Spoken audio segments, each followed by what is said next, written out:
were preyed upon in respect to their emotional vulnerabilities. And in a desperate bid to look like Miranda Kerr, a Korean woman has had invasive plastic surgery to completely remodel her face. The obsessed fan also copies Kerr's fashion style, wears blue contact lenses and has posters of the supermodel all over her bedroom walls.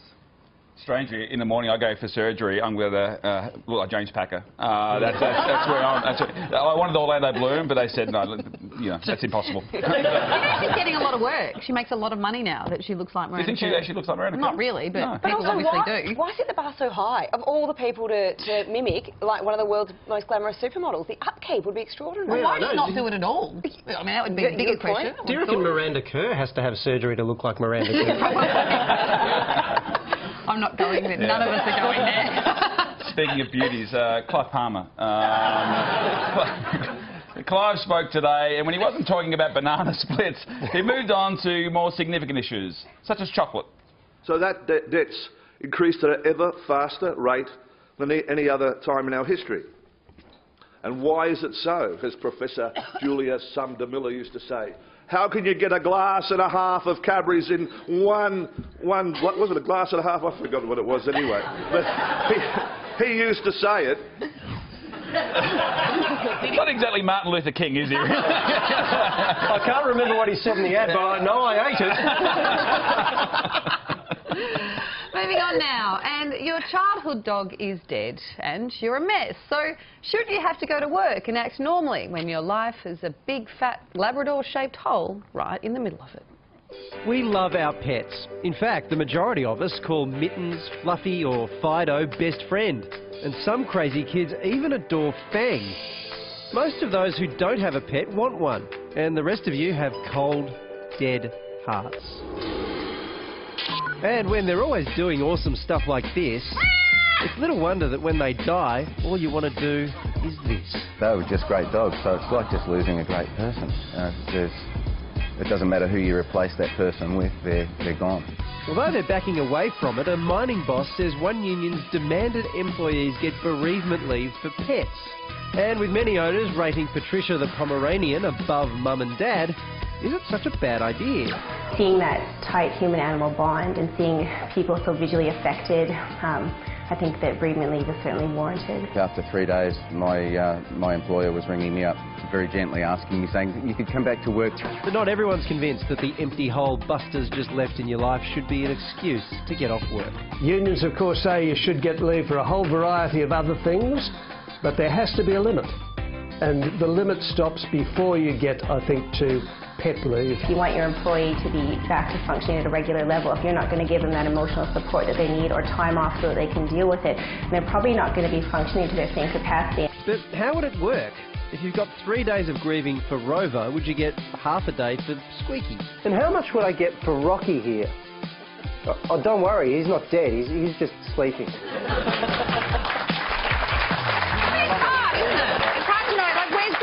I understand for a dog, but like, you know, like what if you're attached to your fish, you know? Well, you'd be having bereavement leave every week if it was your fish. Yeah, you've got to be careful, like, because I've started just stocking up on lemmings. Yeah. Just great. You get so much leave. Oh, you just buy a box of mice, and or you can buy dead mice now. You just buy dead mice and then come into work. Sorry, I'm going home. Do you have pets? Well, no, I don't have pets and I'm not a pet person, but I do actually think this is a good thing because people do have emotional attachments, but also if you've got kids, your kids might be traumatised, so stay home with them. You've got to dig a hole in the backyard. I mean, there are reasons. Well, where do you draw the line? You have head lice treated and you take a bloody month off. I mean, they're pets, technically. No, they're not pets. Well, I've bonded with mine, okay? You do have a dog, don't you? You do have head lice. No, I don't know what you're talking about. We're going to take a break. Don't go away. Heaps more coming up after this. Coming up, can you spell Numna? N-U-M-N-A-H. Numna. These kids will amaze you, and there's not a dictionary in sight. Plus, she's sung for Wills and Kate, and even the US President, British music royalty Ellie Goulding, joins us live. You're watching The Project.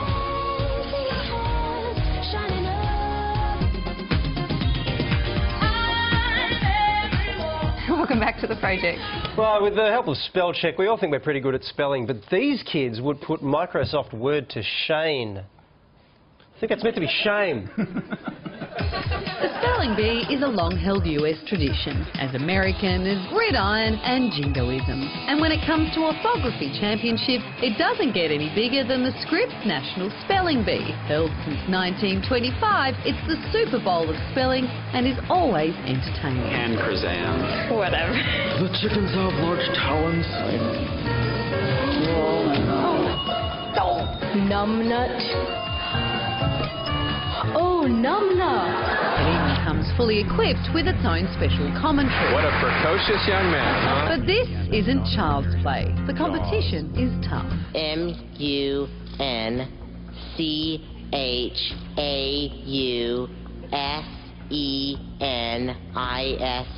Munchausenism. Munchausenism. Correct.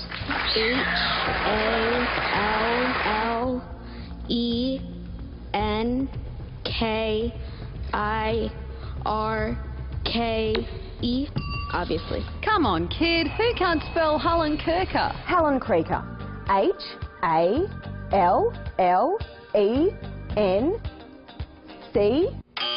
HALLENCREE. This year it came down to Shriman Hathwa and Ansam Sujo, who had to spell this word to force a draw.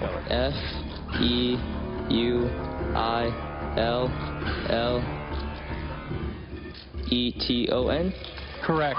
And with that, the boys took their place in the pantheon of advanced spelling and were declared the 2014 co-champions. The first time the title has been shared since 1962. Congratulations, boys. Now let's all go celebrate in a Hallenkircher. I think that's a real word. Really, it's massive, isn't it? It's absolutely huge. And for mine, the star of the show was Jacob. He added some excitement to proceedings. Put it simply, Jacob was pumped. Jacob Williamson. Oh boy. Radamanthan. Radamanthan. Ah, yes. Radamanthan. RHADAMANTHINE.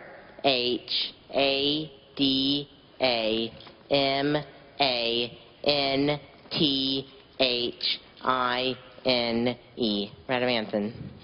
Correct. You know.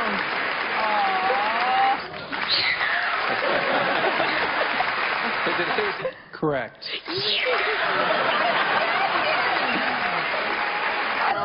Absolute superstar, stole the show. But some say Jacob's excitement may have, in the end, cost him the title. Kabaragoya. Kabaragoya. I know it. I totally know